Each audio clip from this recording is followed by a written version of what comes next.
ನಮಸ್ತೆ friends, welcome back to my channel. ಇವತ್ತಿನ ವಿಡಿಯೋದಲ್ಲಿ ನಾನು ಸಾಂಬಾರ್ ಪೌಡ್ರ್ ಯಾವ ರೀತಿ ಮಾಡೋದು ಅಂತ ತೋರಿಸ್ತಿದ್ದೀನಿ. ಪರ್ಫೆಕ್ಟ್ ಅಳತೆಯಲ್ಲಿ ತೋರಿಸ್ತಾ ಇದ್ದೀನಿ. ಈ ರೀತಿ ಸಾಂಬಾರ್ ಪೌಡ್ರ್ ನೀವು ಮನೇಲಿ ಮಾಡಿಟ್ಕೊಂಡ್ರೆ ಖಂಡಿತ ಸುಳ್ಳಲ್ಲ. ನೀವು ಯಾವ ರೀತಿ ಸಾಂಬಾರು ಮಾಡಿದರೂ ತುಂಬ ಟೇಸ್ಟಿಯಾಗಿರುತ್ತೆ. ಹಾಗೆ ಒಂದು ವರ್ಷದ ತನಕಲ್ಲೂ ನೀವು ಒಂದು ವರ್ಷ ಅಲ್ಲ, ಎಷ್ಟು ದಿನ ಇಟ್ಕೊಂಡ್ರೂ ಕೆಡೋದೇ ಇಲ್ಲ. ಬನ್ನಿ ಹಾಗಾದರೆ ವಿಡಿಯೋ ಚೆಕ್ ಮಾಡೋಣ. ನಾನು ಪರ್ಫೆಕ್ಟ್ ಅಳತೆಯಲ್ಲಿ ತೋರಿಸ್ತೀನಿ. ಇದೇ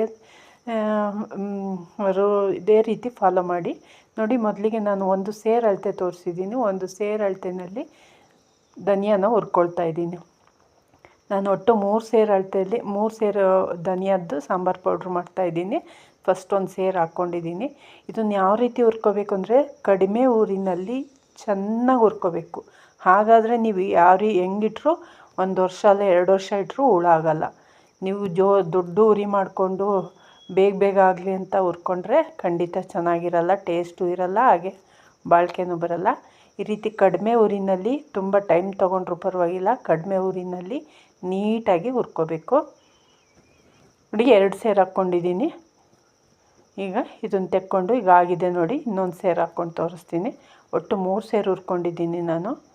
ನೀಟಾಗಿ ಹುರ್ಕೊಡಿ. ಇನ್ನೂ ಮತ್ತೊಮ್ಮೆ ಹೇಳ್ತಾ ಇದ್ದೀನಿ, ಚೆನ್ನಾಗಿ ಹುರ್ಕೊಂಡಷ್ಟು ನಿಮಗೆ ಸಾಂಬಾರು ಪೌಡ್ರು ಟೇಸ್ಟಿಯಾಗಿರುತ್ತೆ. ಹಾಗೆ ಎಷ್ಟು ದಿನ ಇದ್ದರೂ ಸಾಂಬಾರು ಪೌಡ್ರು ಕೆಡಲ್ಲ. ನೋಡಿ, ನಾನು ಕರೆಕ್ಟು 3 ಸೇರಿಗೆ 3 ಪಾವು ಜೀರಿಗೆ ತೊಗೊಂಡಿದ್ದೀನಿ. ಅಂದರೆ 1 ಸೇರಿಗೆ 1 ಪಾವು ಪರ್ಫೆಕ್ಟ್ ಮೆಜರ್ಮೆಂಟಲ್ಲಿ ತೋರಿಸ್ತಾ ಇದ್ದೀನಿ. 1 ಸೇರಿಗೆ 1 ಪಾವ್ನಷ್ಟು ನೀವು ಜೀರಿಗೆ ಹಾಕಿ ಹುರ್ಕೋಬೇಕು.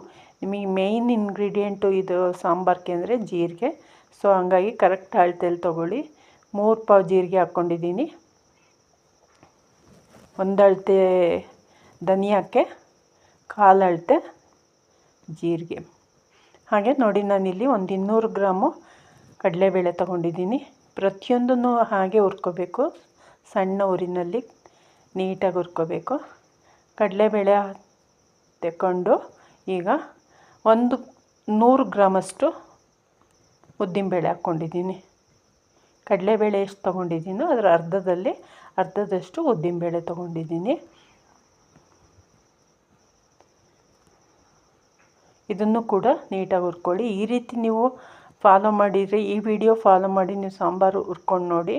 ಪರ್ಫೆಕ್ಟ್ ಅಳತೆಯಲ್ಲಿ ಇರುತ್ತೆ. ಹಾಗೆ ಅದು ತುಂಬ ಟೇಸ್ಟ್ ಆಗುತ್ತೆ ಸಾಂಬಾರು. ಇದನ್ನು ಹಾಕಿ ಸಾಂಬಾರು ಮಾಡಿದರೆ ನೋಡಿ. ಅಷ್ಟೇ ಒಂದು 100-150 ಗ್ರಾಮ್ನಷ್ಟು ತೊಗರಿಬೇಳೆ ತೊಗೊಂಡಿದ್ದೀನಿ. ಕಡಲೆಬೇಳೆ ಒಂದು 200 ಗ್ರಾಮ್ ತೊಗೊಂಡಿದ್ದೀನಿ. ಉದ್ದಿನಬೇಳೆ ಒಂದು 100 ಗ್ರಾಮು.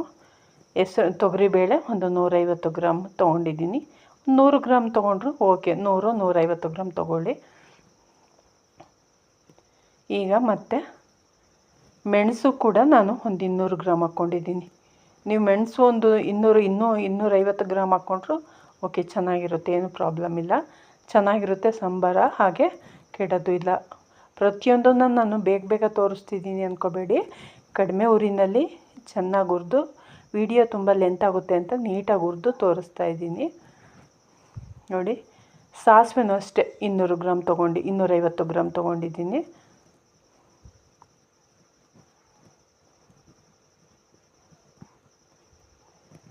ಇಲ್ಲಿ ಮೆಂತ್ಯ ಮಾತ್ರ ನಾನು ಕಡಿಮೆ ತೊಗೊಂಡಿದ್ದೀನಿ. ಜಸ್ಟ್ ಒಂದು 60 ಗ್ರಾಮ್ ಮೆಂತ್ಯ ತೊಗೊಂಡಿದ್ದೀನಿ. ಸಾಕು, ಮೆಂತ್ಯ ಜಾಸ್ತಿ ಹಾಕ್ಕೊಂಡ್ರೆ ಚೆನ್ನಾಗಿರಲ್ಲ. ಸೊ ಹಂಗಾಗಿ ಒಂದು 60 ಗ್ರಾಮ್ ಮೆಂತ್ಯ ತೊಗೊಂಡಿದ್ದೀನಿ. 1/4 kgಗಿಂತ ಒಂದು ಸ್ವಲ್ಪ ಜಾಸ್ತಿ, ಅಂದರೆ ಒಂದು 300 ಗ್ರಾಮು ಅರಿಶಿನ ತೊಗೊಂಡಿದ್ದೀನಿ. ನೀವು ಅರಿಶಿನ ಹೆಚ್ಚು ಕಡಿಮೆ ಹಾಕ್ಕೊಳ್ಳಿ, ಏನೂ ಆಗೋಲ್ಲ. ಇನ್ನೂ ಒಂದು 50 ಗ್ರಾಮ್ ಹೆಚ್ಚಿಗೆ ಹಾಕ್ಕೊಳ್ಳಿ. 350 ಗ್ರಾಮ್ ಹಾಕ್ಕೊಂಡ್ರು ಓಕೆ, ಚೆನ್ನಾಗಿರುತ್ತೆ, ಏನೂ ಆಗೋಲ್ಲ. ನಾನಿಲ್ಲಿ ಒಂದು 300 ಗ್ರಾಮ್ ತೊಗೊಂಡಿದ್ದೀನಿ. 1/4 kgಗಿಂತ ಒಂದು ಸ್ವಲ್ಪ ಜಾಸ್ತಿ ಇದೆ. ಮತ್ತು ಚಕ್ಕೆ, ಲವಂಗ ನೋಡಿ, ಏಲಕ್ಕಿ ಒಂದು ಕೈಯಲ್ಲಿ ಒಂದು ಸ್ವಲ್ಪ ನೋಡಿ, ನಾನು ತೋರಿಸ್ತಿದ್ದೀನಿ ನೋಡಿ, ಅಷ್ಟು ಹಾಕ್ಕೊಳ್ಳಿ. ಇದನ್ನು ಅಳತೆ ಮಾಡಿ ತೋರಿಸಿಲ್ಲ ನಾನು.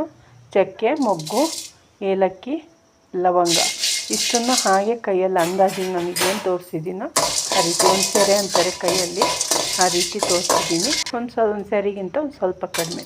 ನಾನಿಲ್ಲಿ ಚಕ್ಕೆ ಮೊಗ್ಗನ್ನು 2 ಹಾಕ್ಕೊಂಡಿದ್ದೀನಿ. ತುಂಬ ಹಾಕ್ಕೊಂಡ್ರೆ ತುಂಬ ಸ್ಮೆಲ್ ಬರುತ್ತೆ. ಸಾಂಬಾರು ಪುಡಿ ಸ್ಮೆಲ್ ಆಗುತ್ತೆ, ಮಸಾಲೆ ಸ್ಮೆಲ್ಲು. ಸೊ ಹಂಗಾಗಿ ಕಡಿಮೆ ಹಾಕ್ಕೊಂಡಿದ್ದೀನಿ ನೋಡಿ. ಇಲ್ಲಿ ಕರಿಬೇವು, ನೀವು ಕರಿಬೇವನ್ನ ನಾನು ಇಷ್ಟು ಹಾಕಿ ತೋರಿಸ್ತಾ ಇದ್ದೀನಿ, ಇದ್ದರೆ ನೀವು ಇನ್ನೂ ಜಾಸ್ತಿ ಹಾಕ್ಕೊಳ್ಳಿ. ಯಾವ ರೀತಿ ಹುರ್ಕೋಬೇಕಂದ್ರೆ ಫುಲ್ಲು ಗರಿ ಗರಿ ಆಗಬೇಕು, ಹಸಿ ಅಂಶ ಒಂದು ಸ್ವಲ್ಪನೂ ಇರಬಾರ್ದು, ಆ ರೀತಿ ಹುರ್ಕೋಬೇಕು.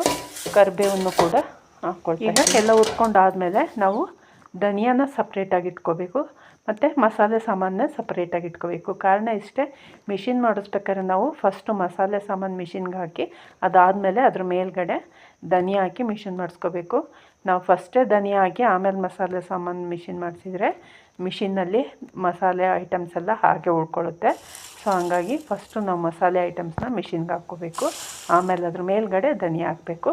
ಈಗ ನಾನು ಕುಟ್ಟಿ ಪುಡಿ ಮಾಡಿರೋಂಥ ಅಂದರೆ ಹೋಳು ಮಾಡಿರೋಂಥ ಅರಿಶಿನೂ ಕೂಡ ಅದಕ್ಕೆ ಸೇರಿಸ್ಕೊಳ್ತಾ ಇದ್ದೀನಿ.